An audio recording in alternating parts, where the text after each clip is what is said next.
ഇത്തിരി നാളെ ആയുള്ളൂ മനസമാധാനത്തോടെ ഉറങ്ങാൻ തുടങ്ങിയിട്ട്. ഇത്രയും ശിക്ഷിക്കാൻ ഞാൻ എന്ത് തെറ്റാണ് അതിനോട് ചെയ്തത്? ഇങ്ങനെ ഒരു തല്ലുണ്ടാക്കുന്നതിന് മുൻപ് നിനക്ക് ഞങ്ങളെ കുറിച്ചൊന്നും ഓർക്കായിരുന്നില്ലേ? അവസാന ശ്വാസം വരെ ജീവനോട് കാണണമെന്ന് അമ്മ തന്നെയല്ലേ എന്നോട് പറഞ്ഞ് പലവട്ടം ഒഴിഞ്ഞു മാറിയതാ.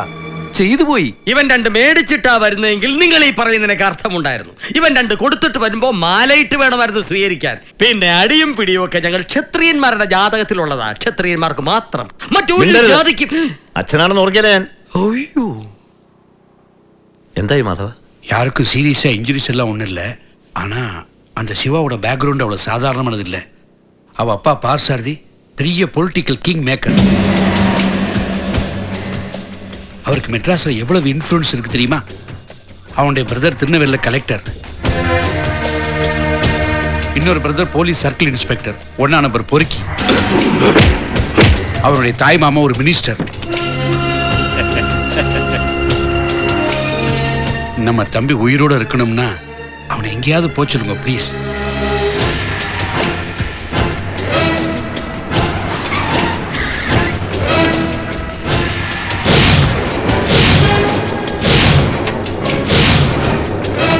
சீக்கிரம் உள்ள போ ப்ளീസ്. എന്തിന്? ഞാൻ അവരോട് സംസാരിക്കാം. ഉണ്ണി, ദൈവത്തെ ഓർത്ത് നീ പുറത്തേക്ക് വരരുത്. ഞാൻ അവരുടെ കാല് പിടിച്ചിട്ടായാലും പറഞ്ഞ് സമാധാനിപ്പിച്ചോളാം. വാ.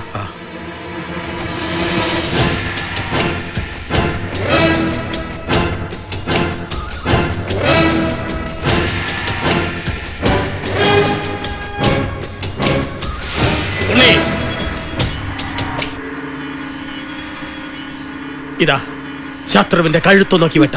ബാക്കി വരുന്നിടത്ത് വെച്ച് കാണാം.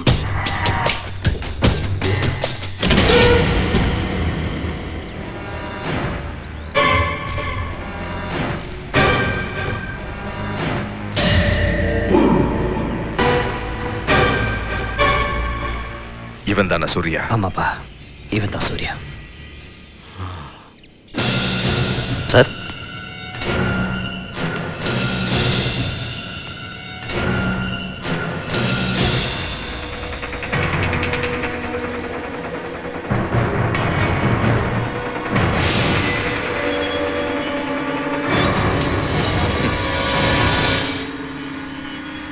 தப்பு என் பையன் கிட்ட மன்னிச்சிரு சூர்யா.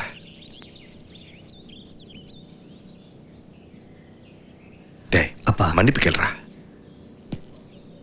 തെറ്റെന്റെ ഭാഗത്താ. സത്യാവസ്ഥ മീനാക്ഷി പറഞ്ഞപ്പോൾ അറിഞ്ഞത്. Sorry, sorry four everything.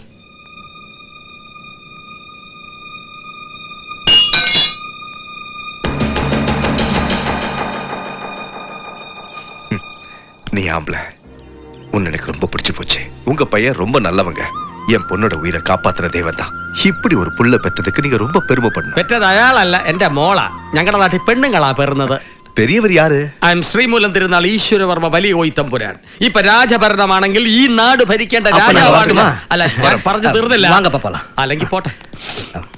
Shiva, sorry. ഏയ്,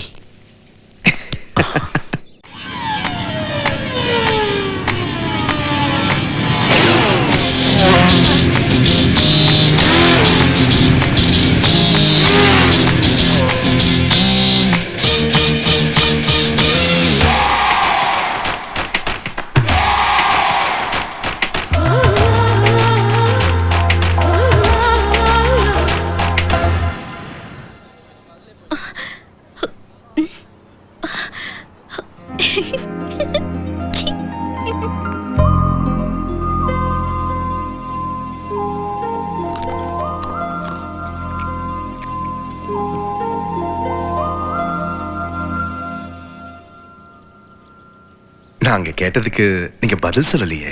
നിങ്ങൾ ഈ ഫ്രൂട്ട്സ് ഒക്കെ കൊണ്ടുവന്നപ്പോ ഞാൻ വിചാരിച്ചു പഴക്കച്ചവടക്കാരാണെന്ന്. പിന്നെ ഈ തുണി എടുത്ത് വെച്ചപ്പോ ഞാൻ കരുതി തുണിക്കച്ചവടക്കാരാണെന്ന്. ഇപ്പം മനസ്സിലായി കല്യാണമാണ് കച്ചവടമെന്ന്.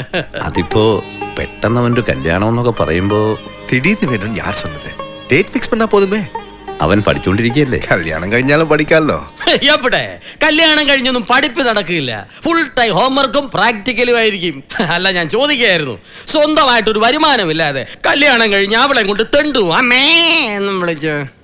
അത് இந்த மദ്രാസിல் எந்த பில்டிங் வேணும்னு சொல்லுங்க, அந்த பில்டிங் சூர்யா பேருக்கு ரெஜிஸ்டர் பண்ணி தரோம்.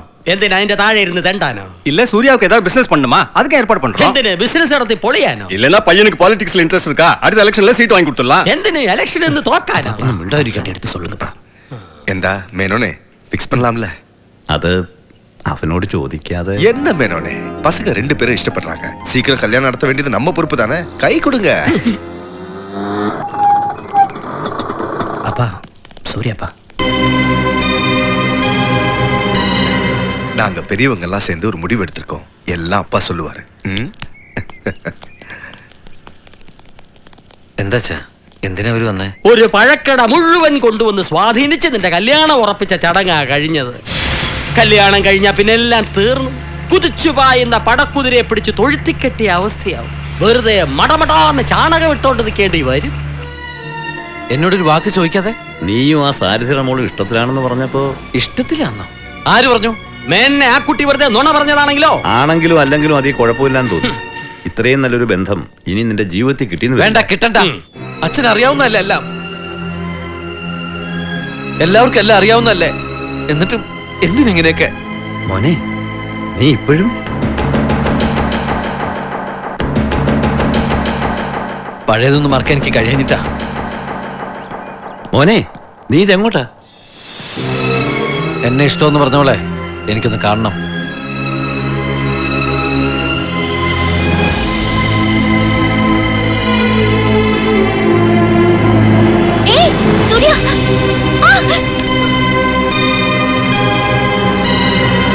എന്റെ നോട്ടത്തിലോ ഭാവത്തിലോ എപ്പോഴെങ്കിലും തന്നോട് എനിക്ക് ഇഷ്ടമുള്ളതായിട്ട് തോന്നിയിട്ടുണ്ടോ?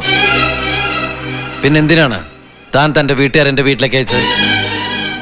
എന്നെ കുറിച്ച് എന്തറിഞ്ഞിട്ടാ താൻ എന്നെ ഇഷ്ടപ്പെട്ടത്? എന്തിനാണ് ഞങ്ങൾ കേരളം വിട്ട് ഈ നഗരത്തിൽ വന്നതെന്നറിയോ? എന്റെ വീട്ടുകാർക്ക് വേണ്ടി ജീവിക്കുന്ന ഇപ്പോഴത്തെ സൂര്യനാരായണ വർമ്മയല്ല ഞാൻ. എനിക്കൊരു കഴിഞ്ഞ കാലമുണ്ട്, ഒരിക്കലും മറക്കാൻ കഴിയാത്തൊരു കാലം.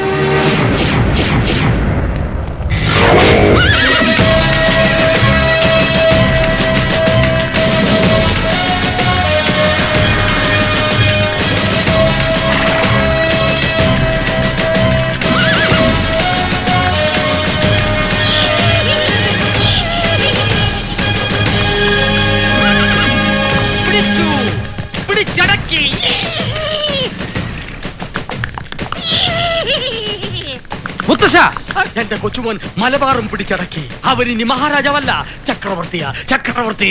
അമ്മേ, ഒരു സന്തോഷ വർത്താനുണ്ട്. അമ്മയുടെ അച്ഛന് ഭ്രാന്തായിട്ടാ ഊളമറൽ നമ്പർ എടുത്താ. കുതിരയോടെ മുത്തശ്ശ, എവിടെ കൊടിമരവും പടയാളികളും കുതിരകളും? കുതിരയെ തൊഴുത്തിലൊരു എരുമ നിപ്പുണ്ട്, വിളിക്കട്ടെ? മലബാർ ഒരു സ്വപ്നമായിരുന്നു. സ്വപ്നം സ്വപ്നം, വെളുപ്പിന് കണ്ട സ്വപ്നം ഫലിക്കുമെന്ന. എന്തായാലും നീ ഇന്ന് കോളേജ് ഇലക്ഷൻ ജയിക്കും. സത്യം. അത് പല്ലിയല്ല, ഫോണാ. ഹലോ. ആ അച്ഛാ. ഗുഡ് മോർണിംഗ് മോളെ. അവ എണീറ്റോടി? ആ എണീറ്റു, ഞാൻ കൊടുക്കാം. ഉണ്ണീട്ടാ, ഡൽഹിന്ന് അച്ഛൻ. അച്ഛൻ ഈ നമ്പർ നിലവില്ല എന്ന് പറ. ചുമ്മാ മുത്തശ്ശ, ഉറക്കം തെളിഞ്ഞില്ലെങ്കിൽ ഒന്നുകൂടി മൂത്രം വെച്ചിട്ട് കിടന്നുറങ്ങിക്കോ. ബെഡിലല്ലാട്ടോ. എന്നും പാമ്പും വേതാളോ ഷാക്കിയിലെയോ ഒക്കെയാ. ഇന്നാ നല്ലൊരു സ്വപ്നം കണ്ടത്. Hello. Many many happy returns of the day. Thank you അച്ഛാ. മോനെ, ബർത്ത്ഡേ ഗിഫ്റ്റ് ആയിട്ട് നിന്റെ അക്കൗണ്ടിലേക്ക് ഞാൻ കുറച്ച് പണം അയച്ചിട്ടുണ്ട്. ഓ, പിന്നെയും താങ്ക് യു അച്ഛാ. നീ നന്നായിട്ട് പഠിക്കുന്നുണ്ടല്ലോ. പിന്നെ ഞാൻ നന്നായിട്ട് പഠിക്കണ്ട അച്ഛാ. കുഴപ്പമൊന്നുമില്ലല്ലോ അല്ലേ? ഉഴപ്പോ എന്ന് പറഞ്ഞ എന്താ അച്ഛാ? ഓക്കെ ഓക്കെ അച്ഛാ. അല്ല അച്ഛാ, ഓ മോനിവിടെ നന്നായിട്ട് പഠിക്കാന്ന ഡൽഹിയിലിരിക്കുന്ന അച്ഛന്റെ വിചാരം. അവൻ ഇവിടെ മുത്തച്ഛന്റെ കൂട്ടും കൂടി ജീവിതം പാഴാക്കാന്ന് അറിഞ്ഞ. എന്റെ കൂടെ കൂടിയ ജീവിതം പാഴാകില്ലടി, നന്നാവുകയുള്ളൂ.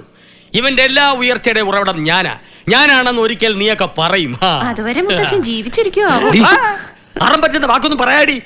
മോനെ, വേഗം കുളിച്ച് ശുദ്ധിയാകൂ, നമുക്ക് ക്ഷേത്രത്തിൽ പോകണം. നിനക്ക് ഒരുപാട് ദൃഷ്ടിദോഷമുള്ളതാ, അതിനനുസരിച്ച് നേർച്ചകളും എനിക്കുണ്ട്. മുത്തശ്ശ, നേർച്ചയുടെ കാര്യം പറഞ്ഞപ്പോഴാ, കഴിഞ്ഞ തവണ പരീക്ഷ ജയിക്കാനായിട്ട് ഞാൻ മുത്തശ്ശനെ കൊണ്ട് 11 പ്രാവശ്യം ശയന പ്രതിഷ്ഠം ചെയ്യിക്കാൻ നേർന്നിരുന്നു ദേവീക്ഷേത്രത്തിൽ. എന്നാ പിന്നെ നെറുകം തലയിൽ ഒരു ശൂലവും കയറ്റി എന്റെ നെഞ്ചത്തൊരു തേങ്ങ അടിച്ച് വായി കുറച്ച് പച്ചരിയും കൂടെ വാരിയിട്. അവന്റെ ഓരോ വഴിപാടുകൾ ഇനി മുതൽ ഞാൻ നേരും, നീ നടത്തും.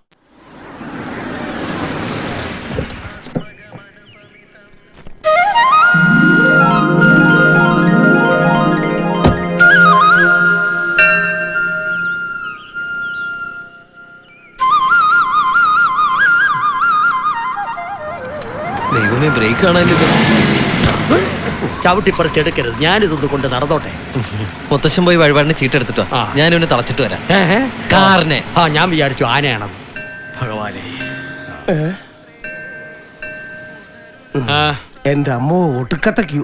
രാജാവിന് എന്ത് ക്യൂ? വഴിയൊരുക്കടാ. വന്നാലും മുൻപന്തിയിൽ. ഉത്തരവ്. ഇത്തിരി ഗ്യാപ്പ് തന്നെ രാജാവാണ്. രാജാവാ?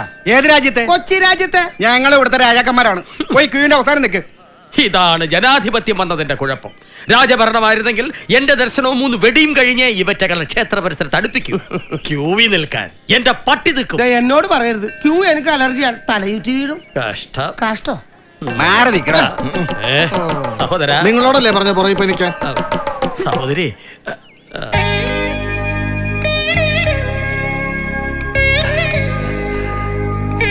ഈ കൂട്ടത്തിൽ സന്മനസ്സുള്ള ഒരു മുഖം ഞാൻ കുട്ടിയിൽ കാണുന്നു. മോളെ ഈ മുത്തച്ഛനെ ഒന്ന് സഹായിക്കണം. കുറച്ച് വഴിപാടുകളുണ്ട്. ക്യൂയിൽ നിൽക്കാൻ വയ്യാഞ്ഞിട്ടാ. ഒരു ഭാഗ്യസൂക്തം, ഒരു ശത്രു സംഹാരം, ഒരു ജലധാര, ഒരു പിൻവിളക്ക്, ഒരു മുൻവിളക്ക് മതി. നാളെ പൂരിട്ടാതി പേരുണ്ണി വേണ്ട, സൂര്യനാരായണ വർമ്മ എന്ന് തന്നെ ആയിക്കോട്ടെ.